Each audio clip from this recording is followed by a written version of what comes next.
Farmers, this is your daily fantasy quickie.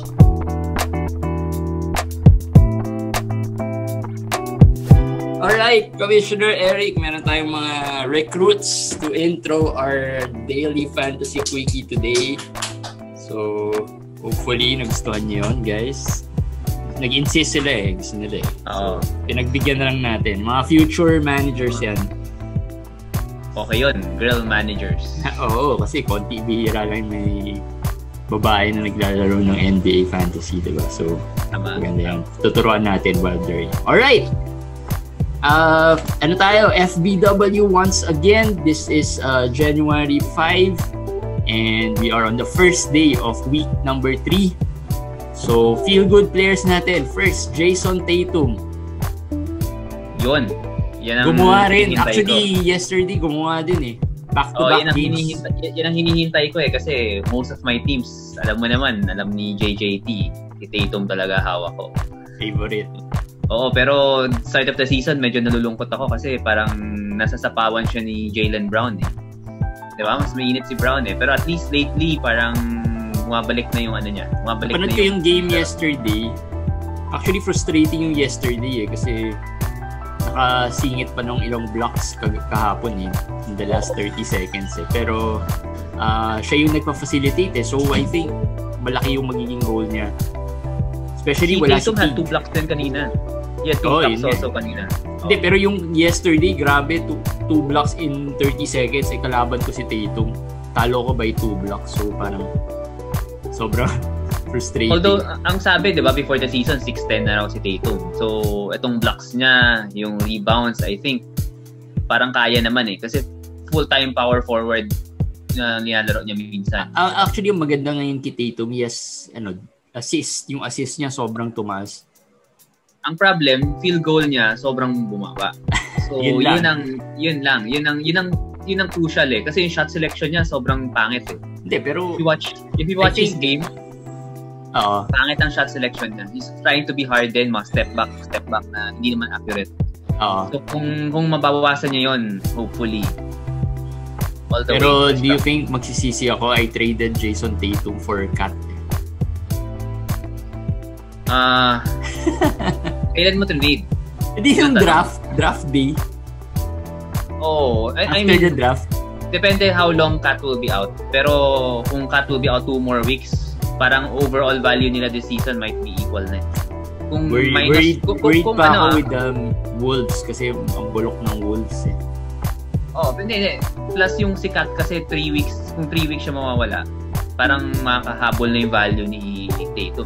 Imagine mo, ilang weeks ka nang walang Cat, diba? Yun ang problem. Kaya nga eh. So, we'll see. Hopefully bumalik na kasi ang hirap rin i-trade kung ganyan ka-injured, diba? Oo. Yun ang problem. So ngayon hindi pa ako magsisisi. Hindi pa naman. I have high hopes. Hindi, pero wala naman tayo magagawa at that time. It was a good trade. Hindi, saka I assume head-to-head yung league na yun. Head-to-head. So, as long as your head is above water pa naman yung head-to-head, that's all that matters. Medyo. Ang importante naman is nasa playoff, maglalaro siya.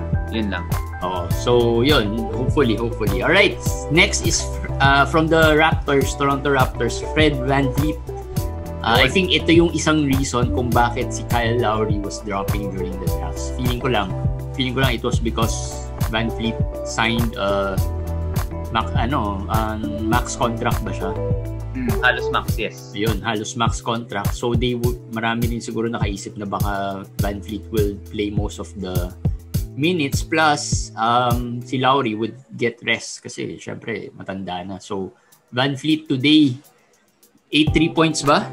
30 something points siya today. 39 yata eh. Teka, let me check the stats. Si VanVleet, I am very confident will be the best fantasy option of Toronto. Fantasy this season. Way higher than Siakam and close behind si Lowry. Pero VanVleet will be number 1. Ang problem kay VanVleet, sa start ng season, medyo slow start. May mga games siyang single digits lang, may mga batch-hitting games. So that worried some managers. I was seeing him being traded left and right. So kung nakuha niyo siya, then kakakuha ko lang. Oo nga, actually good for you kasi very naging underrated nga si VanVleet eh. medyo napaisip rin ako pero I pulled the trigger na kasi medyo pangit na yung make-up ng team So parang yung top 30 player na feeling ng mga tao pa rin na hindi. Na parang hindi kasi siya all-star So parang maliit kasi siya. Oo, hindi kasi all-star So yun. Pero I think if you want to get him, go get him. He's very safe option. 35.6 threes. 13 of 20, so very good field goal shooting. 8 rebounds, 3 assists, and 2 steals. So solid. And even if he's not shooting well, he's gonna help you. That's the good thing about Vance. Saka wala parang he's the primary scorer na ngayon ng Toronto. So I'm very happy with our feel good section today. Two of my favorite players. Ito na, tingnan natin if you'll be happy with this. Pero malamang kasi nilagay mo naman to si Eric naman gumawa ng feel-good players pero LaMelo Ball trying to prove everyone na he's worth that number 2 pick. He is number 3 pala number 3. He's really rookie of the year favorite. Na-injure si Tyrese so nawala, medyo humina yung kalaban plus he's racking up the points he's racking up the stats So right now is he worth it kung gusto niyo siyang kunin? I think so. I'm not afraid to be proven wrong. Akala ko, diba, parang feeling ko matagal pa Pero the way it's going with Charlotte, si Graham, mukhang hindi fluke yung shooting. Wala na Si Graham, if he pass, hindi siya nakaka-shoot. Today, nakaka-shoot siya, pero wala naman siyang assist. Oo. Ang maganda kay Ball, may rebounds, may assists, may steals, may threes. So, parang Lonzo talaga to. Very Lonzo-like. Way better and more exciting player. Di, ang kailangan mo lang, ito lang, ang akin lang, his price will go higher in the next few weeks possibly. So, if you can get him now, kahit mataas yung price, but if you like him, get him now kasi tataas pa yung price niya. I'm definitely sure Graham will go to the bench sooner or later. So you can take that chance already. Yes. The way Graham is playing, sobrang sagwa talaga. I have Graham in one of my leagues. Hindi ko nga ma-trade So wala. Ang hirap i-trade rin kasi sobrang inconsistent ng laro niya. And yun nga, the LaMelo Ball Pero most likely you think si Graham ang magiging affected, no? Not Rozier. No. I think it's Graham. Ang akin lang walang loss kasi if you can hold on, si LaMelo naman even if off the bench, he will still have value So hindi naman siya kailangan mag-start para magka-value. Ang feeling ko lang if mag-start siya, more value lang. So yun, try nyo. Baka yung owners ni Ball, diba? Lastly, sa feel-good players natin, ito revelation din to last year. Ito player na to actually, feeling ko maraming nag-expect he would perform well last season pero na-disappoint lahat. Maybe it's because of the coaching change this year kaya medyo pumutok. Julius Randle, napag-usapan na rin natin to the other day when he almost had the quadruple double yata Hindi, pero, ito na lang, Jay. Kaya ako binonus tong si Julius Randle. May tatanong ako sa'yo Sige. Kung in-offer ka ng Julius Randle para kay Jusuf Nurkic or John Collins, will you take it? Or do you think it's sell high? Magandang tanong yan pero mahirap yan I-poll question natin mamaya. I think medyo inclined ako to take that chance. Okay. Medyo inclined ako to take that chance, especially if I really need the scoring. Kasi may scoring siya and the rebounding rate niya medyo mataas ngayon Ang pinakamaganda sa kanya ngayon yung assist rate niya. Yes, yun. Yun yung pinaka-solid Do you believe na continuous yan? Unless ma-injure siya. Which is the risk with all players. Kasi natanong ko yan, Je, kasi yung dapat na trade ko sa FBW League natin, makukuha ko nun si Tatum, si Julius Randle, saka someone else I forgot. Pero boiled down to the fact na hindi ako believer ni Julius Randle. Kaya tinanggal ko pinull off ko yung offer So, hindi kasi good trade na Hindi ko pa rin feel ewan ko, hindi maganda feeling ko kay Randle but I've been proven wrong na so far until now. So, The I'm only asking for other reason people. kung bakit ko nasabi na magtutuloy yan kasi una, it's Thibodeau who really drains the star players, diba? Known for really pushing the star players. And secondly, wala na rin iba eh. Yes. For New York, wala nang iba eh. Ang bilang maganda dito, if you're an Elfrid Payton owner, malamang kinuha nyo siya for the assist rate, diba? The triple-double machine. Mukhang hindi na yun mangyayari because it's Randall who's doing the facilitating. So if you're Pero nabanggit mo na rin si Payton, so ano na rin yan, sa buy player natin si Payton. So, one of the buy players, so diretso na natin, segue na natin dun sa buy players natin. First is Elfrid Payton. So as I was saying, medyo affected yung assist ni Elfrid Payton. Pero still, medyo solid pa rin si Elfrid. Actually, every year naman halos solid si Elfrid Payton. Pero yung first game niya, naalala mo, 0 out of 5 bata siya. Tapos yung second game niya, pangit din. Tapos people were already writing him off. Kaya natin nilagay sa buy. Kasi after that, those 2 games, he's been very, very, very good.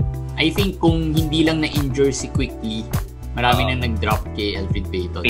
After the 2 games.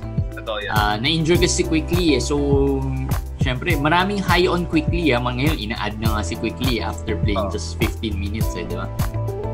Pero I think ako, solid pa rin ako on Elfrid Payton. One, he's a veteran. Plus, solid siya every year. Ako, if I'm Tibbs, I will play Quickly. Kung ako lang I mean, if I'm New York pala. If I'm New York. Pero I don't believe that's what Thibodeau will do. So, I think New York will try to win. Kaya hindi sila, I think they won't really tank to develop yung young players. I think they will, especially now, 4-3 yata sila eh. So if you own Payton, don't be scared. Yun ang point namin. He's safe. Wag ka munang mag-overreact and then pick up quickly. Quick. Kasi 15 minutes lang yung nilaro niya kanina eh. Tapos maybe eventually, pero pag siguro pag medyo out of contention. Tagal pa. Yes. Tagal pa. Pero we'll see. Bantay-bantayan nyo rin. These are players that you should watch. Diba? Kasi nga, laging merong someone behind them. Alright. Next is Kelly Olynyk. Napag-usapan natin Kelly Olynyk a few days ago na pwede na tong i-add kasi he's a very streaky player. Today, he started. So, if na-add nyo siya, congratulations. More reasons. May nagtanong sa akin sa YouTube page, YouTube channel natin. Do you drop Zubac for Olynyk? Ako, sabi ko sa'yo kanina, Zubac. Lalo na pag Roto. Pag Roto, Zubac ako. Pero pag head-to-head, depends on the league size. Pero ako, I'm okay with that. I'm okay with that move. Kasi you try to maximize kung anong value ni Olynyk now. Pero hindi yan pang matagalan. Ibig sabihin, after 2 weeks, 3 weeks, hopefully mag 3 weeks nga eh. Kung may 3 weeks kang Olynyk, then go. Tapos pag mahina na, then drop mo. I don't think Zubac will be, Hindi, ang nabanggit ko lang sa kanya is that baka merong ibang you can drop other than Zubac. Kasi malamang si Zubac, you drafted him a little higher than, hindi naman yan last man drafted. Pero actually, Zubac hindi naman ganun ka-valuable sa totoo lang. Pero naisip ko lang, yung last pick niya might be less valuable than Zubac. Yun lang. Diba? Kasi most likely, hindi yan na-pick on the, let's say, 13th pick eh. Malamang may 13th pick mo, ini-stream mo na lang yan or dinadrop mo na lang yan. So, baka naman merong ganong option. Pero long term siguro, baka yun nga. You could ride Olynyk, maybe low risk na rin naman yun if you drop Zubac. Pero etong starting 5 ng Miami, baka ito na yun. Baka this will be their permanent 5. Kasi wala namang injuries eh. Diba? So, mukhang ibig sabihin ba niyan, Olynyk could be a long-term he will be a long-term start. Last year, ganyan din nag-start siya bigla eh, diba? And he was so on fire. Everybody was picking him left and right. Tapos, and he was scoring 20s in the 20s for ilang games. Pero, I'm 100% sure, after a while, biglang mawawala na lang yan. Saka medyo pero medyo nagpipigil pa like players like sino Butler. Medyo pacing pa eh. So, sa ngayon, just go with the flow. He's hot. Go with him. Diba? Tsaka malamang overthink. Tsaka for a player that you pick up of the free agent, okay na yun. Sulit na yan. Alright. Next, ang player next na pag-usapan natin, Robert Williams, another player to watch out or add. Pwede mo na i-add yan or stream yan from time to time, di ba? Ako, especially now, wala si Thompson yata. Didn't play. Hindi, naglaro siya. Naglaro ba siya today? Oo. Si Tace, ang kailangan natin tingnan, si Daniel Tace, kasi diba starts with Thompson, diba? Pero kanina sa second half of the bench siya. So, kailangan nilang bantayan yung, bantayan yung rotation na yan. Kasi si Semi o Leye or something, siya nag-start sa power forward. So, Ojale. Oo. So, kung naging ganun ang rotation at si Tace off the bench, mababawasan ng minutes si Robert Williams. So, yun lang. Yun ang magiging kalaban ninyo. Pero, he's been very good. I don't see how Brad Stevens will keep him off the floor. Ito, tanong ko sa'yo kanina, do you use your waiver priority for Robert Williams? No. Kasi maraming nag-drop ng Robert Williams. Hindi. Dahil nga sa sinabi ko, tatlo sila Ngayon, if Tace will continue to be the power forward, okay yun. Pero nga, sabi ko nga, nung second half kanina, nag-off the bench si Tace. Although mainit si Robert Williams na nakakuha pa rin siya ng minutes, pero you would not assume that will be that's consistently going to happen na marami siyang minutes. Kung sino na lang sigurong mainit sa nilang tatlo. So, sobrang risky to use your waiver, lalo na kung number 1 or 2 ka sa waiver. Most parang likely pag mga lower pwede pa siguro. Pero kung may long-term injury sa one of those 3, definitely. Oo. I will rank them Robert Williams, then Thompson, and then Tace. Kung si Tace talaga bumagsak yung laro niya. Yes. This year. Watch nyo. And another player na matagal na rin namin pinag-uusapan na you should pick him up kasi most likely Milwaukee would have blowout games, and true enough, ang daming blowout games ng Milwaukee. So, Bobby Portis. If for some reason still on your waiver, baka it's time to look into him. Una, may center eligibility yan. Number 2, for this week, at least week 3, he's really one of the top adds dahil may 4 games ng Milwaukee tapos very good games for them. And Bobby Portis, mukhang maraming blowouts this week for Milwaukee.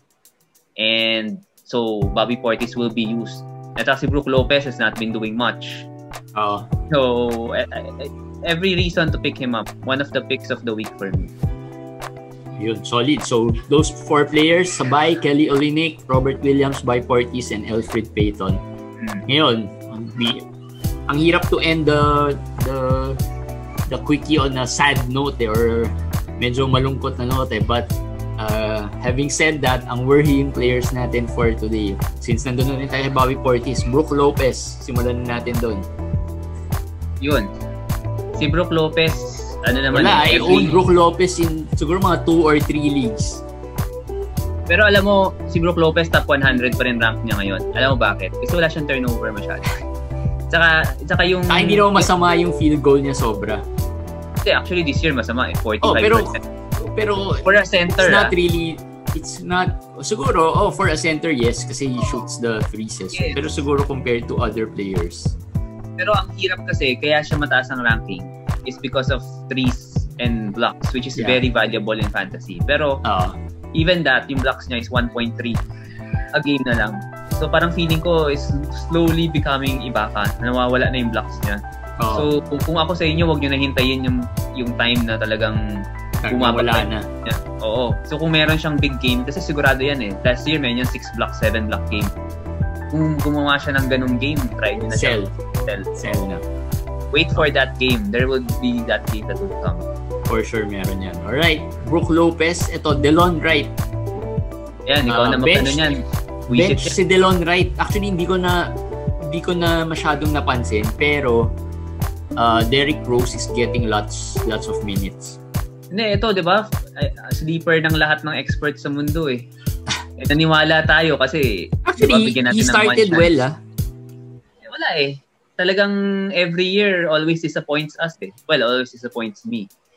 Di ba? Parang siya yung 6'6", 6'7" na point guard kuno na parang has all the physical tools. Pero hindi ko magets kung bakit di siya ginagamit Exactly. So, I mean, nung nag-start naman, medyo maganda yung pinapakita niya. I mean, not the level na gusto mo talaga. Pero he's not goose eggs, kumbaga. Okay, ito yung kanina Robert Williams nasa buy natin. Pero sabi natin tingnan nila muna kasi may rotation change. Ngayon naman nasa worry natin si Delon Wright. Pero Killian Hayes went down with an injury. So, mukhang hip something injury eh. So, baka he's gonna miss time definitely. So, Rose might go to the point, might start. So, kung ganon, Delon Wright will be the automatic only other point guard. Tama, di ba? Yeah. So, kung ganon, baka sakali. Wait, anong quarter na injure si Killian Hayes?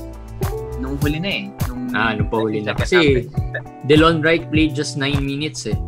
But nasa Twitter nga, actually, Delon Wright was not even in the bench. Hinahanap nila na saan ba si Delon Wright nung hanggang second half. Ewan ko kung may story doon hindi ko na nalaman or something. Baka late siya or ewan ko, baka na LBM or baka nag-Paul Pierce, whatever. Ang problem dito, baka ma-overtake pa siya nila other players like sina Sadiq Bey. Hindi, pero point guard, yun ang sabi ko sa kanila. Pagka pero he plays shooting guard din eh. Pero at this point, ang only way niya makakalaro is sa point guard. Kasi if Hayes will miss a lot of games, si Rose naman is not been durable, di ba? Wala silang point guard eh. It's up to Delon Wright na eh. So at that point, kung siya magpo-point sa kanila, he's gonna have some value. So worry siya, pero may opportunity din kayo to watch out. Baka sakaling biglang, di ba? Sa fantasy naman ganun eh. One opportunity lang kailangan. Yes. Oo. So tingnan natin kasi he was playing quite well, not as bad as before, pero quite well start. Meron siyang glimmer of hope. So definitely nung nag-start, he was definitely better than Killian Hayes, who was higher in terms of yung projections before. But they had to play Killian. So rookie nila eh. Pero ngayon, wala eh. Killian Hayes, pag pinapanood mo, pag tinitignan mo siya, yung body language niya looks like an amateur talaga. Looks like a college player. Unlike players like sina Haliburton, pag nakita mo, sobrang taas ng confidence. Even sina LaMelo, parang alam nila they belong there. Si Killian Hayes, when you look at him, yung body language na sa bench, yung pag while nasa play siya, parang very tentative eh. Parang hindi talaga siya sure what's going on. Kaya I think they should not have started him yet. Oo. Diba? Iba rin kasi when he's gonna play against the second 5 of other teams compared to mga superstars agad ang kalaban niya. Nasira yung confidence eh. Pero yun nga, yun yung pinakamahirap kasi he was very high in a lot of experts projections, diba? Even sa Yahoo projections, one of the higher players. Alright, last player that we're gonna talk about, the controversial player, Marvin Bagley. Trade him. Trade na to. In fantasy and real life. I mean, wala nang pag-asa. Ano bang gagawin dapat kay Bagley? Is he a drop? Ano na to? Malapit hindi ba siya gumagawa? Actually, hindi ko napapansin masyado because I was so focused on posts. Kasi 200 rank ni Bagley this year. So far, wala eh. I mean, he's playing out of his position, number 1. He's being started at the power forward. Because that's the only position they could play him in. Hindi naman talaga yung position niya eh. And center kasi siya eh. Center talaga siya. And wala talaga eh. You can see na wala siyang outside shooting. Yung without enough minutes, hindi siya makaka-rebounds and blocks as much as we want him to. And yung free throw niya, siyempre alam na natin. Hindi ganun maganda. So connected yung mangyayari. Do you think matitrade to ng Sacramento? Hindi na eh. Connected siya with the Whiteside issue. Marami nagtatanong, tingin ba daw natin makakuha ng minutes si Whiteside. Kanina, 8 points, 3 blocks in 7 minutes in the first half. So, in-add siya ng lahat ng tao bigla. Kasi, yan na, Whiteside is back. Tapos, ng second half, hindi na naglaro. 3 minutes. 4 minutes. Ayun, si Richaun Holmes, foul trouble. Yun din sabi ko, nung first half, ang dami nag-hype doon sa mga group chats ko. Ayan na, Hassan Whiteside. Pagtingin ko ng stats, okay. 8 rebounds. 4 rebounds na to. 3 throws. 8 points. 7 points yata siya nung time na yun eh. And then 3 blocks na kagad. 7 minutes. Tapos sabi ko, baka naman sa second half, 7 minutes ulit maglaro yan. Wala pa. Wala nangyari. Sabi, ina nyo, foul trouble na si Richaun Holmes. Hindi pa rin ginamit si Whiteside. Exactly, kasi si Bagley ang ginamit. So, yun ang problem with the value of Whiteside eh.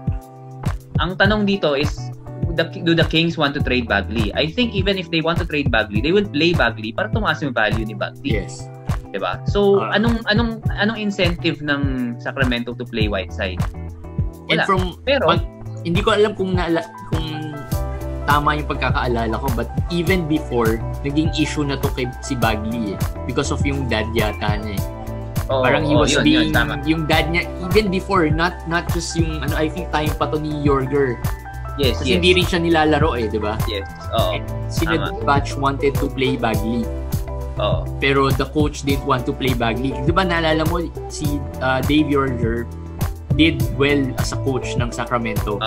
Pero he was fired after that good performance, di ba? Dahil I think, if I'm not mistaken, dahil rin to kay Bagley because they wanted to play Bagley, yung management.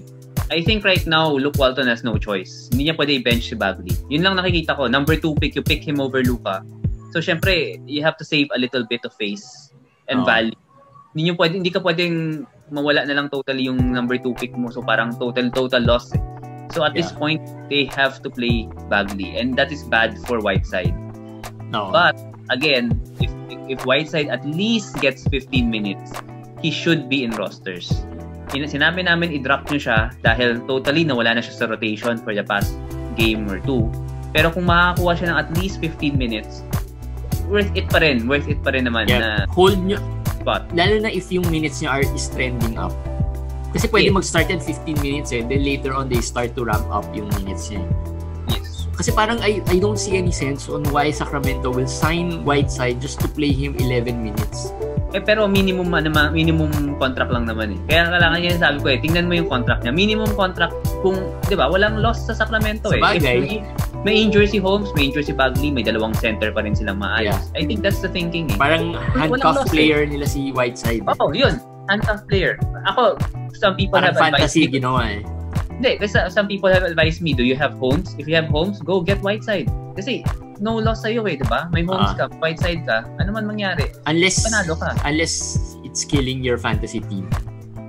Yeah, Baga kasi dead weight na rin yan on your roster spot, kung lalo na kung medyo natatalo ka na in the start.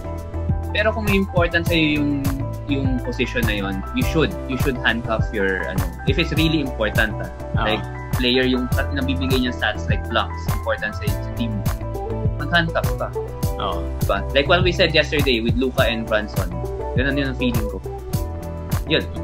So yun, tingnan natin what happens in Sacramento with Bagley, Whiteside, and Holmes.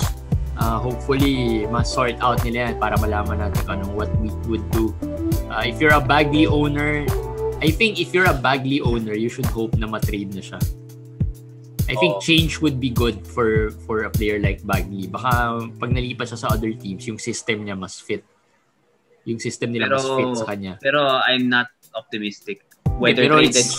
Kumbaga, that's the best case scenario eh. Kung hindi wala na siyang ginagawa ngayon, pag na-trade siya, malay natin, biglang gumawa, diba? Don't be afraid to drop if there's a hot agent. Yun ang tatandaan nyo. Mahirap lang mag-drop if you got him high. Yun yung pinakamahirap.